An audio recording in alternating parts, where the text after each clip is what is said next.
Hello friends, welcome back to my channel পিউস blog. তোমরা কেমন আছো? আশা করছি তোমরা সবাই ভালো আছো। তো আমিও ভীষণ ভালো আছি। তো পিউস ব্লগের নতুন একটি ভিডিওর সাথে তোমাদের সবাইকে জানাই অনেক অনেক ওয়েলকাম আর অনেক অনেক ভালোবাসা। তো এখন হচ্ছে গিয়ে সন্ধে লেগে গেছে। তো সন্ধে আমাদের দেওয়াও হয়ে গেছে।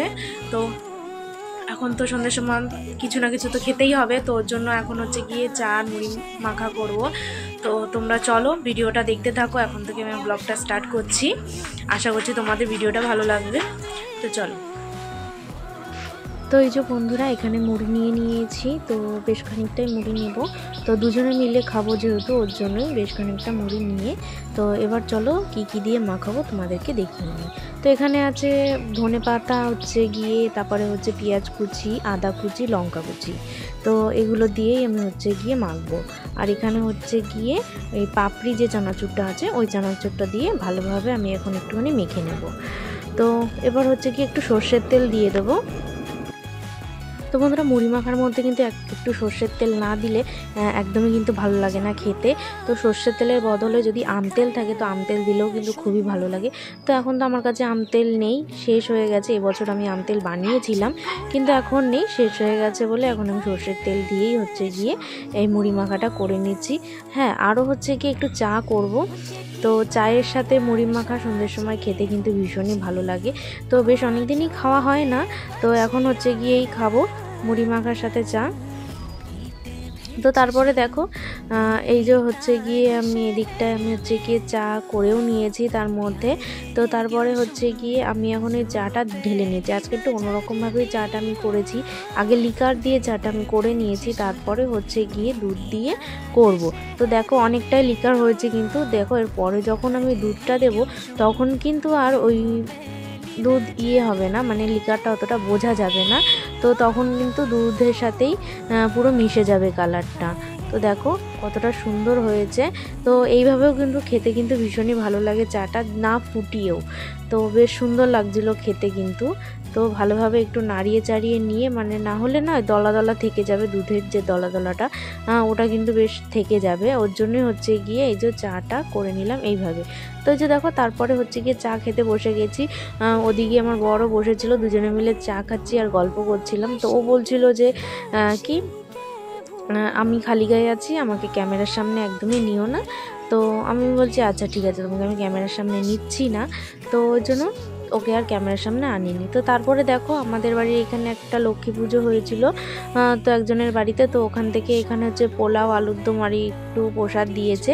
তো এটাই হচ্ছে গিয়ে প্রসাদ। তো এইগুলো এখন আমরা একটুখানি খেয়ে নেব। তো তারপরে হচ্ছে গিয়ে রাত্রে রান্নাবান্নার দিকে যাব।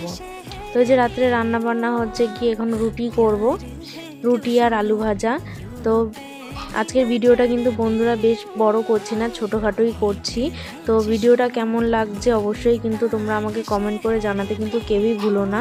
তো তোমরা অনেকেই আমার পুরো ভিডিওটা দেখছো না, প্লিজ সবার কাছে এই একটাই অনুরোধ যে পুরো ভিডিওটা আমার দেখো।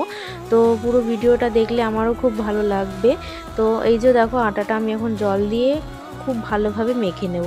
একদম শক্ত করে মাখলে কিন্তু হবে না, হালকা একটু নরম করেই মাখতে হবে। তো বন্ধুরা, বরের যদি কাজ না থাকে, তো তোমরা তো সবাই জানো আমার বরের সাথে সাথে আমি একটু কাজবাজ করে দিই। তো ওর যখন কাজ না থাকে তখন আমি হচ্ছে গিয়ে আমার হচ্ছে গিয়ে এইভাবেই সময়টা হচ্ছে গিয়ে কেটে যায় সন্ধ্যের পরের থেকে। বরের কাজ না থাকলে সন্ধ্যের পরের থেকে রাত পর্যন্ত আমার হচ্ছে গিয়ে এই রান্নাঘরেই সময়টা প্রায় কেটেই যায়। এটা সেটা করে খেতে খেতেই প্রায় সময়টা এইখানেই চলে যায়। আর একটু ঘোরাফেরাও হয়ে যায়, রাস্তা দিয়ে ঘুরি, আনন্দ করি, বেশ মজাটা অন্যরকমভাবেই কাটে সন্ধ্যেটা পর থেকে। তো এই যে তারপর হচ্ছে গিয়ে রুটিগুলো মানে গোল্লা গোল্লা করে নেব ওর জন্য। আর আমি কিন্তু একদমই ভালো পারি না এই যে গোল গোল করতে, একটা ছোট হয়ে যায় বা একটা বড় হয়ে যায়। তো এরকমভাবেই হচ্ছে গিয়ে আমার হচ্ছে গিয়ে গোল্লাগুলো পাকে। তো আমি কিন্তু গোল্লাগুলো একদমই ভালোভাবে সমানভাবে আমি একদমই করতে পারি না, কিন্তু রুটিটাও আমি গোল করতে পারি। তোমরা আশা করি দেখে বুঝতেই পেরেছো যে রুটিগুলো আমার গোল হয়, কিন্তু আমি হচ্ছে গিয়ে রুটিগুলো গোল্লাগুলো ঠিক মতন করতে পারি না, একটা ছোট একটা বড়। তো এই যে দেখো রুটিগুলো আমার বানানো হয়ে গেছে। তো চলো এবার হচ্ছে গিয়ে ছেঁকে নিই। তো একটু ভালোভাবে হচ্ছে গিয়ে ছেঁকে নেব। তো রুটিগুলো কিন্তু আমি কিন্তু বেশ নরমই করি। আমার যদি আমি যদি ওই যে ইসেতে করে ছেঁকি তারে করে, তবে কিন্তু আমার রুটিটা না ভীষণ শক্ত হয়ে যায়। তো আমি কিন্তু এইভাবেই হচ্ছে গিয়ে রুটিগুলো ছেঁকি। তো একটা হয়ে গেছে, তারপরে আমার আবার একটা দিয়ে দিয়েছি, আরেকটা দিয়ে দিয়ে এবার হচ্ছে গিয়ে এটাকেও একটু ভালোভাবে একটুখানি ছেঁকে টেকে নিয়ে নামিয়ে দেব। তো তারপরে হচ্ছে গিয়ে আলু কাটবে। তো আলু তো কাটা আমার হয়ে গেছে, আলু দিয়ে পেঁয়াজ দিয়ে ভাজা হবে। তো ওটা হচ্ছে কি আমার বড় আমাকে আলু কেটে দিয়েছিল, পেঁয়াজ টেয়াজ কেটে দিয়েছিল, ওই আমাকে একটু সাহায্য করে দিয়েছিল। তো ওই যে দুজনে মিলে একটু রান্নাবান্না করেছিলাম, এই হচ্ছে গিয়ে কথা। তারপর হচ্ছে কি রাত্রিবেলা খাওয়া দাওয়া করব।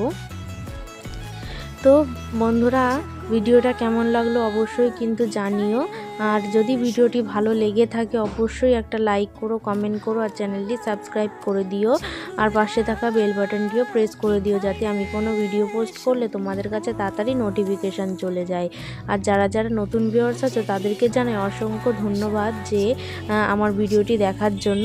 আর ভিডিওতে যদি কিছু একটু হলেও ভালো লেগে থাকে তো তবে অবশ্যই তোমরা একবার হলেও সাবস্ক্রাইব করে দেখতে পারো।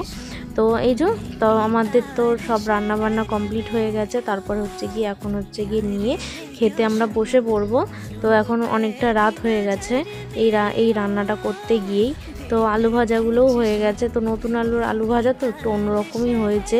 তো আমি খুব একটা ভালোবাসি না এইভাবে আলু ভাজা খেতে, তাও খেতে হবে। তো যাক, ভিডিওটা এই অবধি, দেখা হবে নেক্সট ভিডিওতে।